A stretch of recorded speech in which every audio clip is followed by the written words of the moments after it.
ধূপগুড়ির মহাশ্মশান কালী মন্দিরে পুজো দিয়ে বৃক্ষরোপণ করলেন সাংসদ ও বিধায়ক। বুধবার সকালে ধূপগুড়ি মহাশ্মশান কালী মন্দিরে পুজো দেন জলপাইগুড়ির সাংসদ ডক্টর জয়ন্ত কুমার রায়। সঙ্গে ছিলেন ধূপগুড়ির বিধায়ক নরেশ রায় ও বিজেপি নেতা কর্মীরা। মূলত প্রধানমন্ত্রীর মঙ্গল কামনায় এদিন মন্দিরে পুজো দিলেন তারা। এরপর মন্দির চত্বরে নিজে হাতে আবর্জনা পরিষ্কার করে বৃক্ষরোপণ করেন সাংসদ জয়ন্ত রায় ও বিধায়ক সহ বিজেপি নেতা কর্মীরা। এবার ধূপগুড়ি রেলওয়ে স্টেশনে অমৃত ভারত স্টেশনের কাজ পরিদর্শনে যান তারা।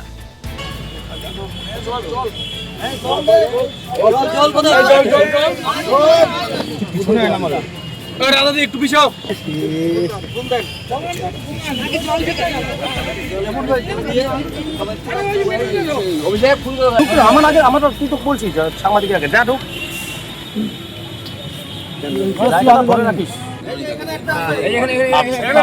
জল দিচ্ছেন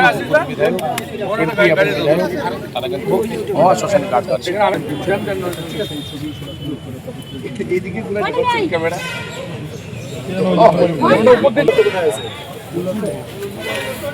ভিডিও কেন রে?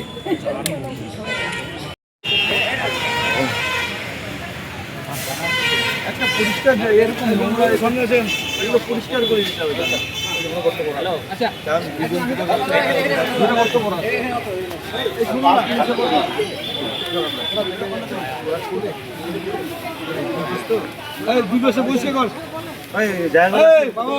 এটা আমাদের স্বচ্ছ অভিযান হয়ে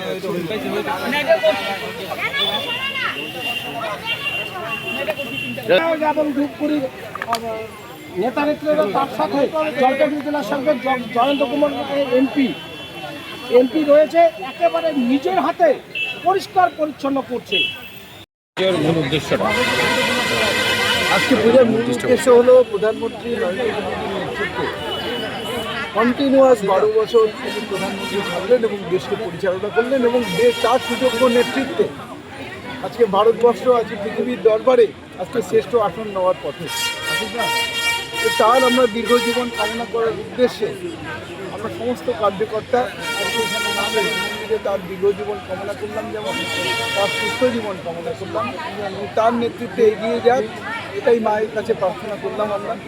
তাই তিনি যেন এইভাবেই আমাদেরকে পরিচালনা করুক, আমাদের দেশকে পরিচালনা করুক এবং এগিয়ে। এখানে কি বৃক্ষরোপণ এখানে সাথে সাথে আমাদের সাংবাদিকদের প্রোগ্রাম ছিল, তার মধ্যে এখানে বৃক্ষরোপণ এবং চারা বিতরণ সেটাও ছিল। এখানে আপনাকে জঙ্গল পরিষ্কার দিতে হবে। আমরা স্বচ্ছ ভারত অভিযানে করছি সাথে সাথে, কিন্তু এখানে সেটার অন্তর্গত ছিল না। তবু আমরা যেখানে দেখলাম যে এরকম অস্বচ্ছ অবস্থায় আছে, সেটা আমাদের নৈতিক কর্তব্য সেই জায়গাটাকে পরিষ্কার পরিচ্ছন্ন রাখা এবং তারপরেই আমরা গাছ লাগাবো। আর কি কর্মসূচি রয়েছে? আজকে আমরা এরপরে রেল স্টেশন ভিজিট করব, কারণ সেখানে আমাদের অমৃত ভারত স্টেশনের কাজ চলছে, সেটা যেন দ্রুত হয়, সেটা কোন স্টেজে আছে সেটা আমরা দেখতে চাই। তার জন্যই আমরা সেখানে এখন উত্তরবঙ্গে কে কোন দপ্তর পেল মন্ত্রী?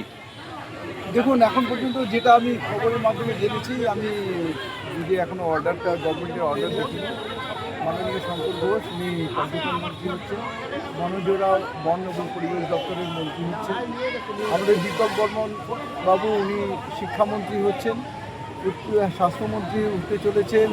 উত্তরবঙ্গ থেকে বলছেন? হ্যাঁ, উত্তরবঙ্গ থেকে এদের কথাই আমি জানি। আর দক্ষিণবঙ্গ থেকে অনেকে কয়েকজন, তাদের মধ্যে জগন্নাথ চ্যাটার্জি উচ্চশিক্ষামন্ত্রী, তারপর স্বাস্থ্যমন্ত্রী শ্রী শারদ মুখোপাধ্যায়, এরকম কয়েকজন আছে। বলছি এখান থেকে হাসপাতালে যাওয়ার কথা রয়েছে?